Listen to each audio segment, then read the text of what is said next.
مساء الخيرات كل زمايلي شركات المقاولات المقيدين في اتحاد المقاولين.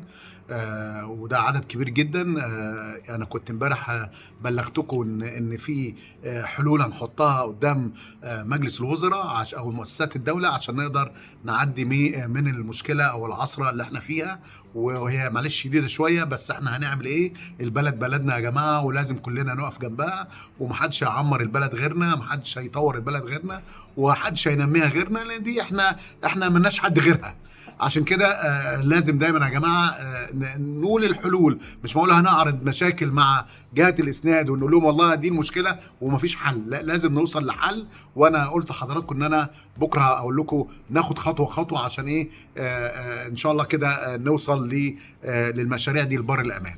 احنا عندنا حجم مشروعات ما شاء الله ضخم جدا في الولايه الثانيه لسياده الرئيس، قرابه ال5 تريليون جنيه، وده اعتقد يعني مشروعات في كل انحاء الجمهوريه بفضل ربنا. ان مفيش مقاول النهارده مش شغال، مفيش شركه النهارده مش شغاله، كل الشركات المقاولات وكل المقاولين شغالين في تنميه وتطوير بلدهم.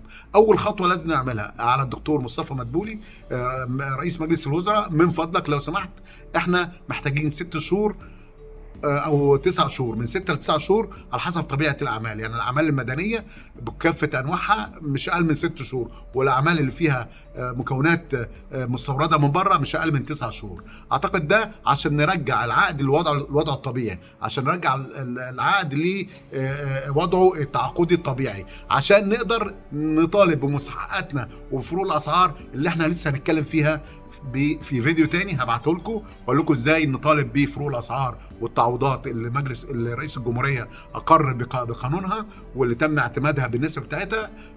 اول خطوه لازم نعملها ان كل المشروعات لازم تتمد مده لا تقل عن 6 شهور ل9 شهور عشان نقدر نرجع العقد لوضعه الطبيعي. لان لو رجعت كل العقود الاداريه الموجوده معاك، اذا كنت بقى في قطاع عام او قطاع اعمال او مع وزارات او هيئات ومؤسسات، هتلاقي في بند موجود في العقود ان يسري هذا العقد طبقا لقانون المزايدات والمناقصات. وقانون المزايدات والمناقصات بينص نص صريح ان انت مش هتعرف تصرف تعويضات او فروق اسعار الا بيكون العقد ساري. يعني لو العقد منتهي مش هتعرف تصرف، وده هيبقى طبعا مش عايزين نحط المأزق او المشكله قدام الجهات الاداريه عشان يقول لك انا مش عارف اصرف لك تعويضات، لان العقد يعني مش موجود في مدته. يبقى لازم نمد المشروعات من 6 إلى 9 شهور.